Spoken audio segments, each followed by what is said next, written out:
we supposed to see there? In that experiment, we were supposed to see that even though we had a chemical reaction, the lye disappeared, and we know there was a chemical reaction because the color changed, which shows us that the pH changed, and because the temperature increased, showing us that we actually did have a reaction that occurred.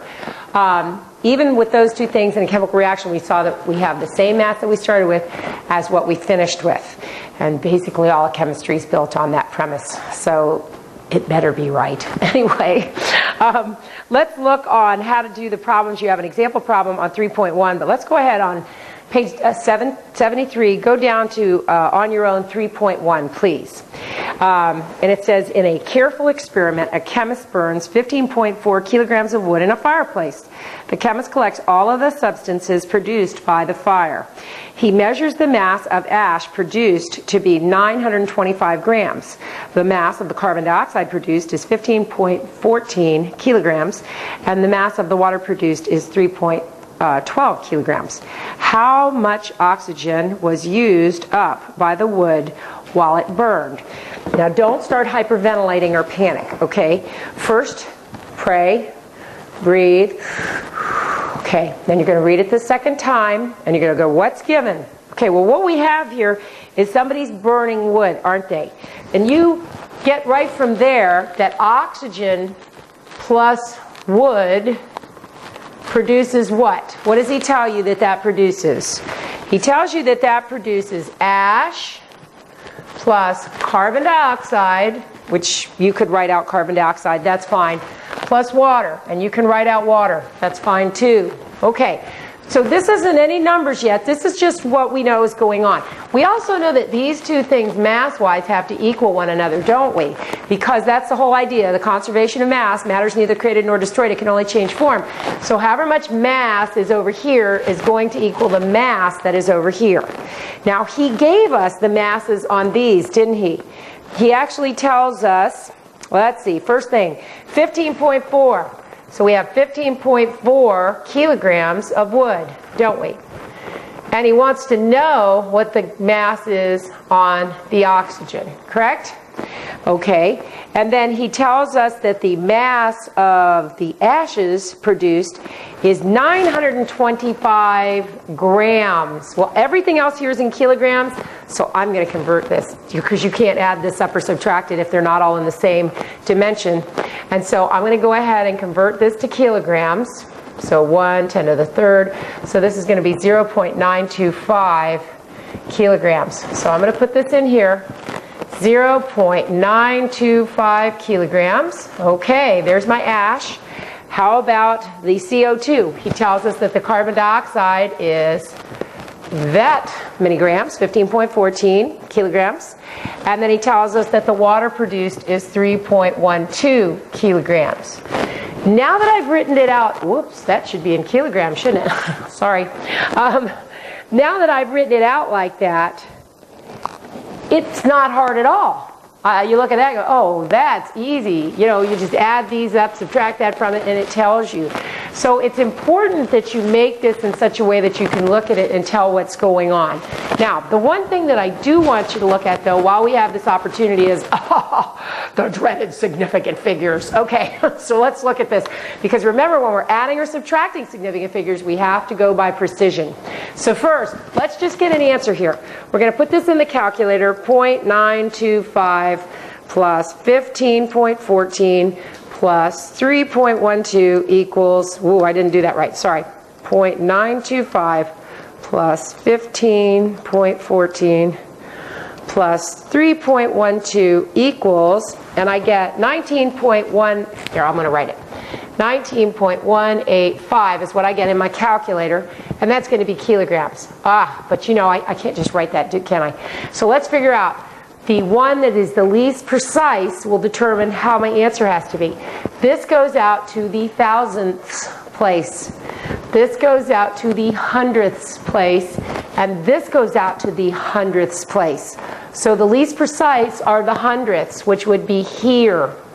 So my answer would have to be this. So I'd round that up because that's a 5. So far, so good. So that's what I got on this side. Now to find this answer, I'm going to subtract this from it, aren't I? So I'm going to subtract 15.4. Oh, and I'm not going to write that 0 there because that would be a significant figure. Get in trouble that way, wouldn't I? So I'm going to go 19.19 minus 15.4 equals, and the answer in my calculator is 3.79.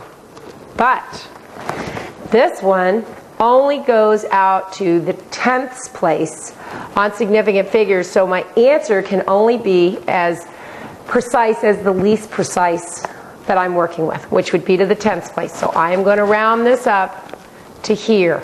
So the answer would be 3.8 kilograms of oxygen. That's how you would do this. It's a really good example of how to do the adding and subtracting of the significant figures. Let's do the next one. There is no next one. Okay, let's go to page 74. On page 74, he starts to introduce for us the idea of how they figured out about different elements that existed. And what they figured out was that if they were able to break something down into smaller pieces or decompose it, then they realized that at a point they couldn't decompose it any further. And when they couldn't decompose it any further, then they realized that they had something that we now call elements.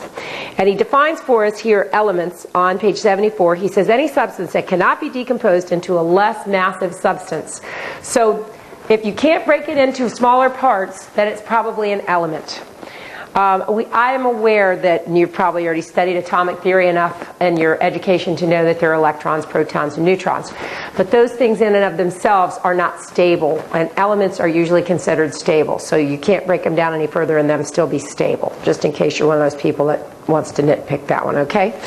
All right, and so scientists use the periodic chart to organize our elements, and it's on page 75, but it's also found in the front of your book. And you see this picture on page 75, and I want you to notice that this is the front 2 pages of your textbook. You really need to copy both of these pages, both front and, both covers, this one and that one, and you need to go ahead.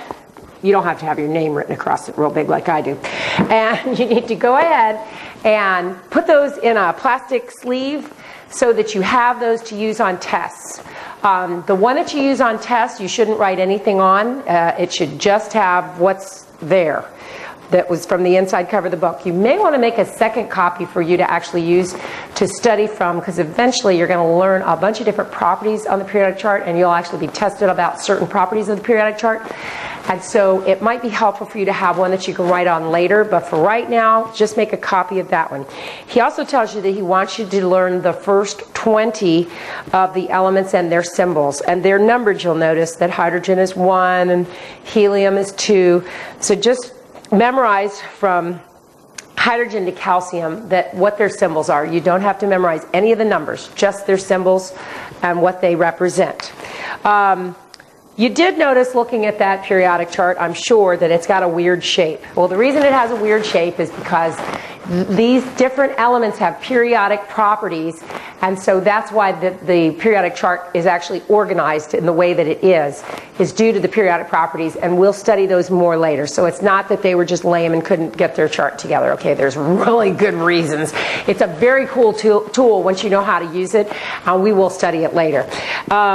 What you also are supposed to notice, though, is that in each of the boxes of your periodic chart, each of the elements have a symbol that represents them, and that symbol is either 1 letter or 2. Now, I know there's an exception on the newest ones. He tells you here that only the first, 100 of them are actually naturally occurring, and the last group of them are actually man-made elements. And so some of them have 3 numbers. We're not going to deal with those. We're going to stick with the God-made ones, especially for Chem 1, and you can deal with those other ones later if you want to. So in general, we're dealing with 1 letter or 2, and that's all you'll ever see on a test in this course. And If it's two letters, the first letter will be capitalized, the second letter will be small case, so that you know that those two letters are actually one representation, one symbol for one element. Now, you probably noticed already, if you looked at some of these names, that some of them are very logical. Hydrogen is H, and that makes total sense. And because hydrogen already got the H, then helium had to be He, because you couldn't have another H. You know, that makes sense too.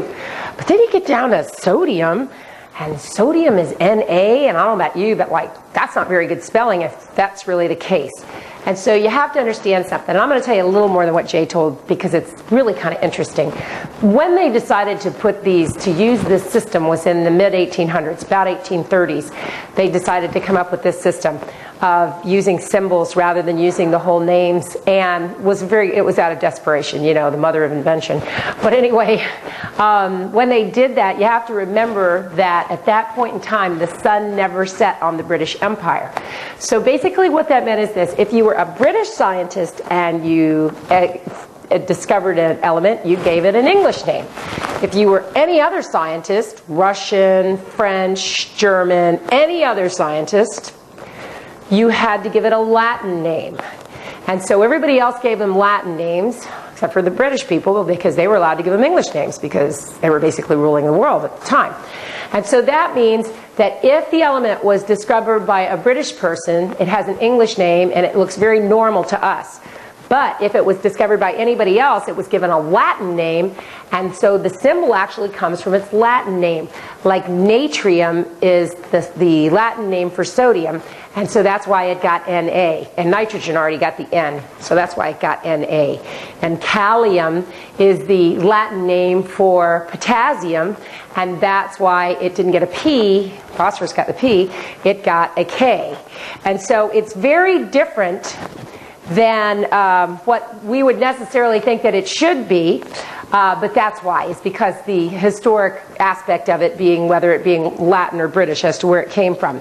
So on page 76, he tells us that the element abbreviations which appear on the chart are usually the first two letters of the element's English or Latin name, and that is the case. Then also notice the chart is divided into by a, over there under 3A, you'll notice that there is a jagged, bolded line down the chart. The things to the left of that line are metals. The things to the right of that line are nonmetals. And he tells us that we need to know 3 things about metals and 3 things about nonmetals. Now, right away, when you think metal, you should probably think shiny. You know, that's not hard. And that's that luster idea. Also, metals are able to bend. Okay, so they're bendable. And he calls that malleable. And then, but that just means bendable. You can write bendable. It's okay. And then the third thing that he mentions is they're able to conduct electricity, which you're probably aware of. Whereas nonmetals tend to not be shiny or lackluster. They tend to be brittle. They don't tend to be malleable.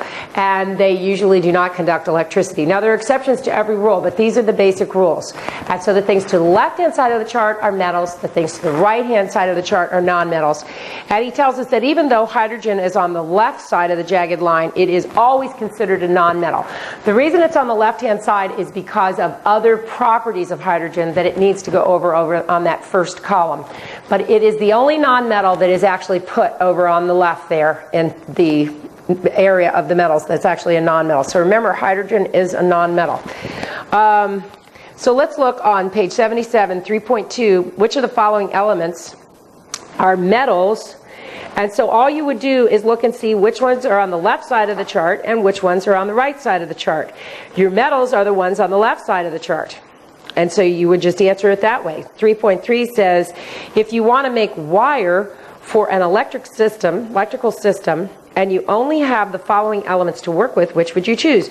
Well, Ni is nickel, S is sulfur, and Se is, pretty sure it's selenium. And the point is that nickel is the only one there that is on the left side of the chart, so it's a metal. So obviously you're going to try to use it. Then 3.4, which of the following would you expect to break when it is bent? Well, obviously here you're going to be looking for the non-metal. And so you would find like P, which is phosphorus, is on the right-hand side. And so that one would break because it's a non-metal. Okay, then on page 78, he tells us about compounds. And he defines compounds as substances that can be decomposed into elements by chemical means. So in other words, if you've ever taken water and done the physical science experiment where you have water with baking soda and you put two little wires on a battery and you put it in there and you can break water down into hydrogen and oxygen gas, or you can even just put the battery in there with some Epsom salts and do the same thing. But the point is, you're actually breaking water down into hydrogen and oxygen gas, which means water is a compound. It's not made up of, it's not an element, it's made up of elements, but together it's a compound. And when they discovered compounds,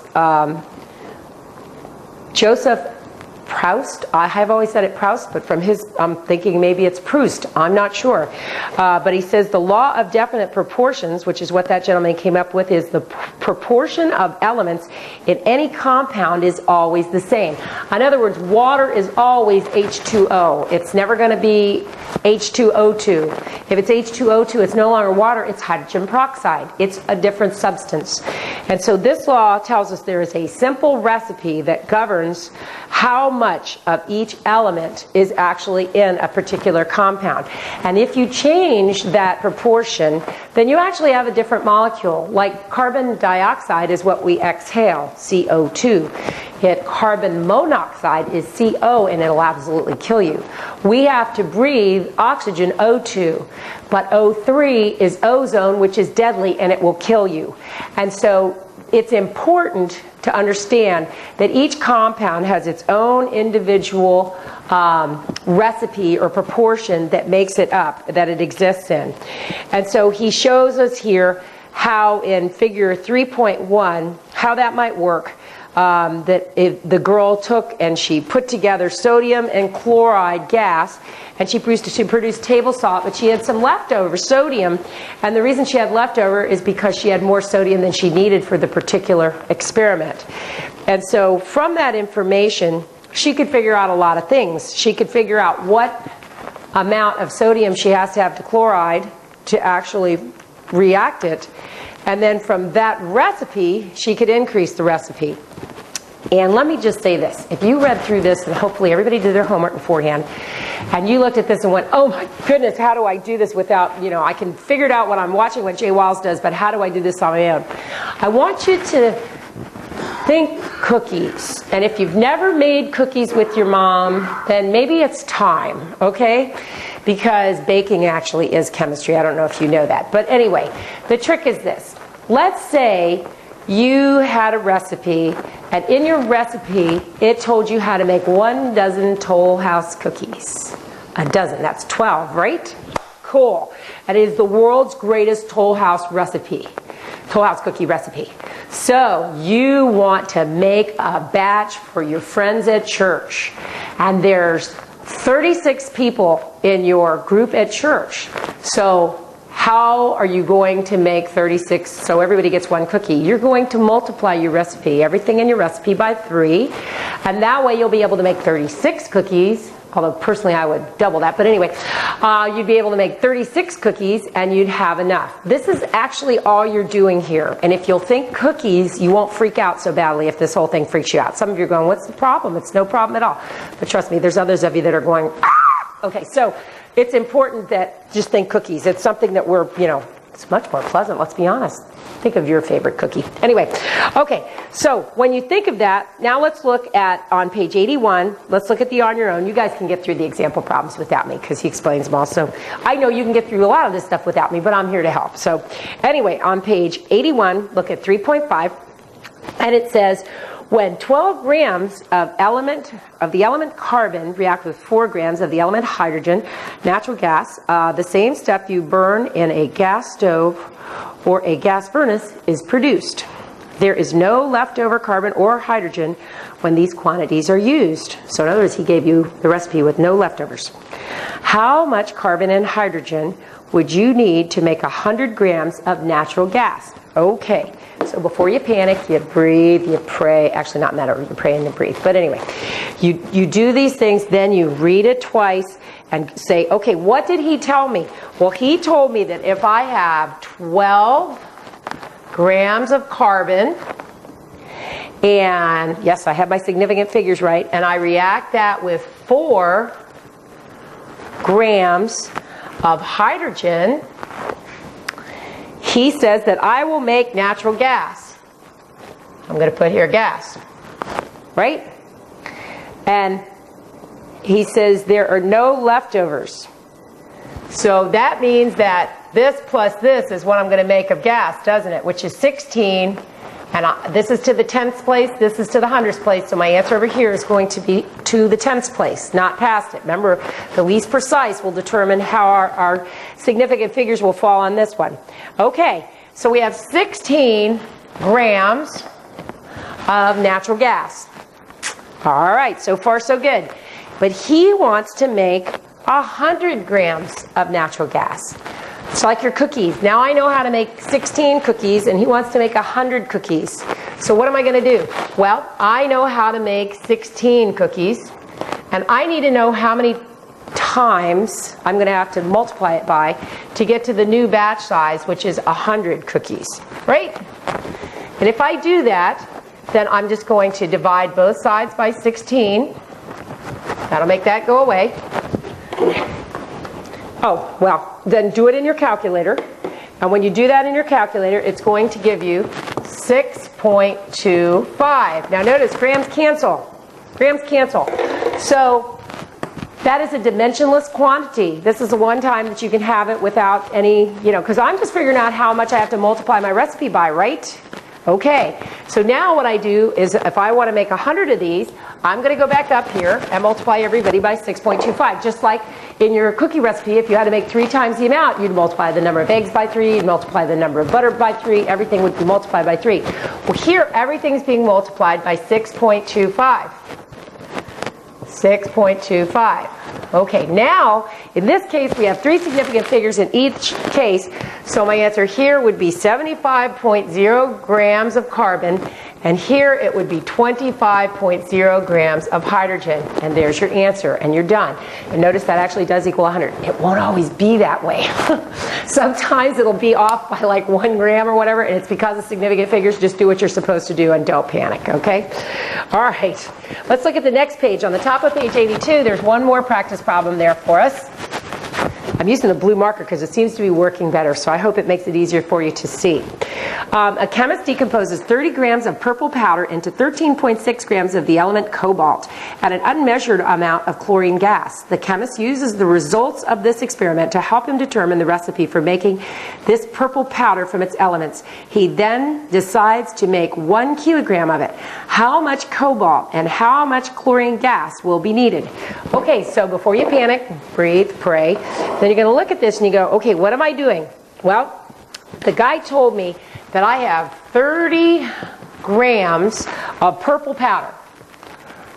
Let's just call it pea powder. How's that? All right.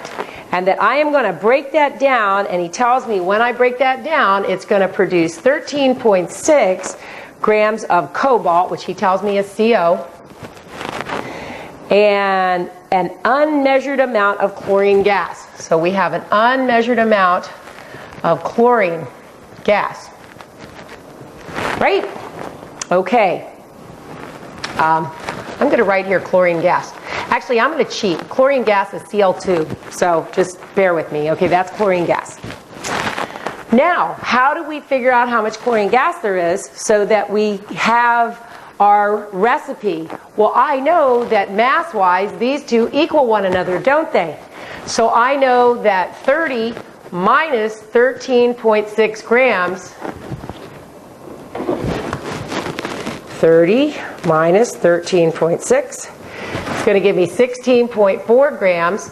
So that's what's left over here is 16.4 grams. Okay?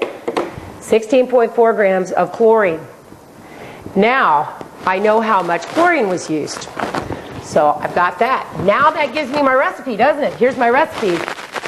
Okay. Then the next part of the problem, he says, he then decides to make 1 kilogram of it. How much cobalt and how much chlorine will he need? Okay. Well, right now we know how to make 30 grams of it. But he wants to know, what do I have to multiply that by so that I can get up to a kilogram. Well, a kilogram is 1,000 grams, isn't it? And he does it with 3 significant figures, so I'm going to have to do this. He does this, kilograms, so times line, kilograms, grams, 1, 10 to the third. So that's going to be 1.00 times 10 to the third grams. There we go. Okay, because he gave it to us in kilograms.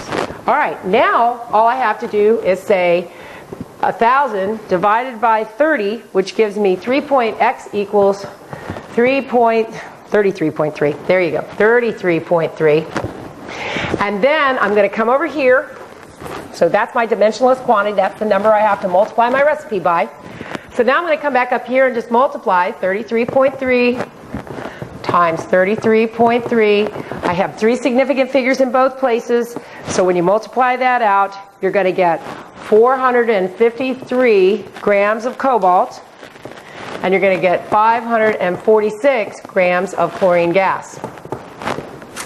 Okay, it's not that hard. Don't make it harder than it is. Don't panic. So let's finish up. We're almost done. I know you're going, aren't we done yet? We're almost done. Okay, then we have the law of multiple proportions on page 82. And he tells us here, if 2 elements combine to form different compounds, the ratio of masses of the second element that react with a fixed mass of the first element will be simple whole number ratio. Oh my gosh, what does that mean? What that means is this. Every molecule has its own ratio that the atoms will get together. Like I mentioned to you before, water is H2O. Hydrogen peroxide is H2O2. Carbon dioxide that we exhale is CO2, carbon and 2 oxygens. Carbon monoxide is a carbon and 1 oxygen. So here you have 4 atoms involved, here you have 3. But look at the whole number proportions. There's a 2 to 1 of hydrogen to oxygen. Here there's a 1 to 1 of hydrogen to oxygen. Here there's a 2 to 1, 2 oxygens to 1 carbon. Here it's a 1 to 1. So that's actually what he's saying, is that there's a whole number ratio. I'll give you another one. Glucose. You probably already had biology. C6H12O6. There's a proportion there. Every 6 carbons will get together with 12 hydrogens, 6 oxygens. That's what he's talking about here, is the law of multiple proportions, that these numbers, these different things will react in whole number ratios to one another. You can't get pieces of them. That's what that means. And he restates it down a little further. He says there's a simple relationship between the amount of oxygen in the recipe for carbon dioxide and the amount of oxygen in the recipe for carbon monoxide, which is similar to what I was just stating here. And so that's that law of multiple proportions. And he said that it was the main evidence for a modern atomic theory proposed by John Dalton. So that's what made it so very important. And actually, that's where we're supposed to stop if you're keeping track of your syllabus. So what I want you to do is I want you to go ahead, do your lab write-up that lab we did. Your conclusion should be something that states something about matter is neither created nor destroyed. It can only change form as seen by when we did the chemical reaction and we saw the chemical change. We had the same mass when we started as we finished, something like that. Okay. And then you want to finish this chapter. Finish reading it and doing the work in it. You want to, to the best of your ability, do the review problems and the practice problems. The next time we get together, we will finish the chapter. We will go over those problems. You don't take the test until after we've done the next class together, and hopefully I've been able to go over it with you, help to explain it to you, and answer any questions that you might have. And then you guys feel free to email me those questions. If you're on the interactive, you choose to do the interactive, then please feel free to get them together, and I will talk to you on Wednesday afternoon and be happy to help you then. I look forward to hearing from you. God bless.